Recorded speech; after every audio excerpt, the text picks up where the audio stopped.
E aí nós temos então o caso aqui quando nós temos enzimas oligoméricas. Então, como nós interpretamos isoenzimas que apresentam oligomerização? Então, no caso anterior, nós temos aqui, igual aqui da mesma forma, né, as enzimas monoméricas. Então, nós temos, por exemplo, um fenótipo específico para esta aloenzima, né, que apresentará esse perfil eletroforético, e um fenótipo específico para essa aloenzima que apresentará este perfil eletroforético. Caso nós tenhamos um indivíduo que seja heterozigoto, né, mais uma vez lembrando que o nosso genótipo ele é diploide, né? Nós temos 2 locos contendo variantes alélicas, né? Então nós temos, se nós tivermos um indivíduo que seja heterozigoto, ele apresentará esse perfil fenotípico, né? Esse perfil eletroforético que representa o fenótipo. Então nós vamos ter aqui, para a enzima monomérica, a presença de ambas as variantes, né? No caso, a aloenzima 1 e a aloenzima 2. Caso a aloenzima em questão, ela apresente um dimerismo, no caso, né, além dessa versão que se apresenta no indivíduo homozigoto e dessa versão que apresenta nesse indivíduo homozigoto dessa variante, nós teremos também uma banda, né, do perfil eletroforético que representará, então, o dímero, tá? O dímero da proteína. Então, nós tendo em mãos o conhecimento de que a proteína apresenta uma capacidade de oligomerização, e essa oligomerização ela é dita dimérica, ok? Então, isso faz com que a proteína então, apresente mais de um padrão de bandeamento. Caso ela venha a ser, por exemplo, tetramérica, né, apresenta então uma riqueza grande de dímeros aqui entre entre os perfis das bandas do que seriam, por exemplo, de um indivíduo homozigoto, tá? Que novamente que o indivíduo, se ele apresenta os dois alelos iguais, ele será homozigoto e terá apenas esse padrão, pois a enzima sozinha não é capaz de formar homodímeros, né? E aqui a aloenzima aqui, no caso homozigoto, a aloenzima 2, no indivíduo homozigoto para a aloenzima 2, tendo os dois alelos do mesmo tipo, no caso, também apresentará esse padrão. E da mesma forma, ela não apresentará, então, um dímero consigo mesma, né? Por causa aqui que ela não apresenta homodimerismo. Porém, se ambas são capazes de dimerizar, né? No caso, na verdade, formar tritâmeros, haverá então aqui uma riqueza de bandas intermediárias entre o que seria de um indivíduo, do fenótipo do indivíduo homozigoto e do fenótipo do indivíduo heterozigoto, ok?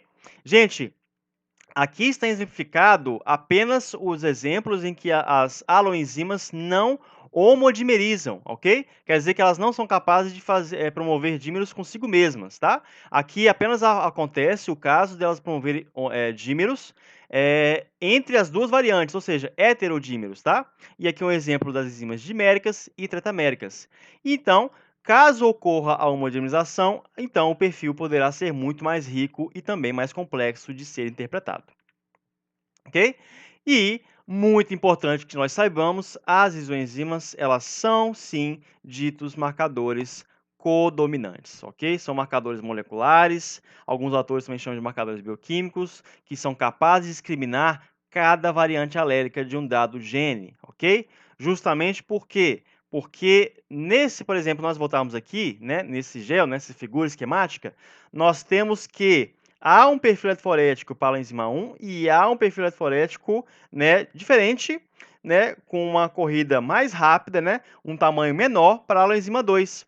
O que isso significa? Significa que a mutação, né, que promoveu a criação dessa variante da aloenzima 2, no caso, fez com que ocorresse um truncamento da sequência de aminoácidos dessa aloenzima, fazendo com que essa aloenzima, então, tivesse, então, uma sequência primária menor, que pode ser facilmente diferenciada a partir da eletroforese, tá?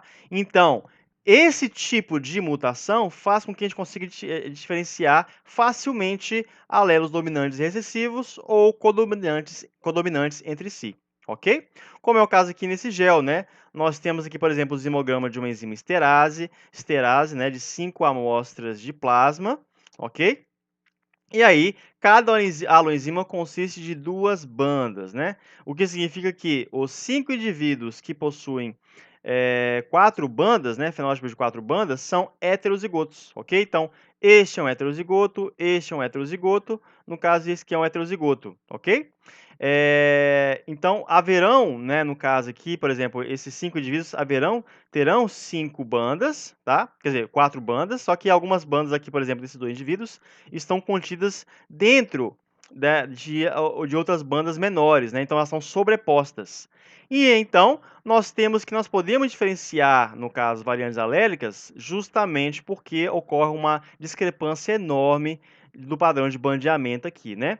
Cada uma dessas bandas denota também padrões específicos de truncamento e também padrões específicos de oligomerização dessas isoenzimas. E aqui um exemplo para a gente poder fechar a nossa aula, né, que é a herança de aloenzimas, né, e o perfil de hibridização em duas espécies de carpas, né, europeias, ok? Então aqui, ó, a representação de zimogramas, tá, de duas aloenzimas, que é então representado também na forma eletrônica, tá? Aqui, no caso, cada banda aqui desse zimograma foi colocada de forma esquemática aqui para diversos indivíduos, né? A denominação aqui da letra A com a numeração, cada uma delas é um indivíduo, né? E aí, o perfil de bandeamento, né, nos torna, então, capazes de detectar, por exemplo, híbridos dentro das espécies de carpa, né, no caso. E aí, então, no caso, esses padrões de bandeamento nos permite, por exemplo, distinguir entre genótipos homozigotos, heterozigotos e também, no caso, variantes que podem gerar até novas espécies. Ok? Gente, é isso. Hoje, bem rapidinho, bem curtinho, só para a gente dar um fechamento na nossa parte de isoenzimas, justamente porque, apesar de elas não serem tão estudadas hoje em dia, elas foram sim, e para muitos laboratórios são realmente importantes marcadores moleculares, sobretudo quando se trata do estudo de organismos sem muito conhecimento de sequências de DNA, ok? Então, era muito importante que nós passássemos o olho na parte de isoenzimas. Na próxima aula, nós continuamos falando mais a fundo das origens do polimorfismo nos marcadores moleculares, que é, no caso, o polimorfismo molecular. Eu espero que vocês tenham gostado. Até a próxima aula. Um forte abraço a todos.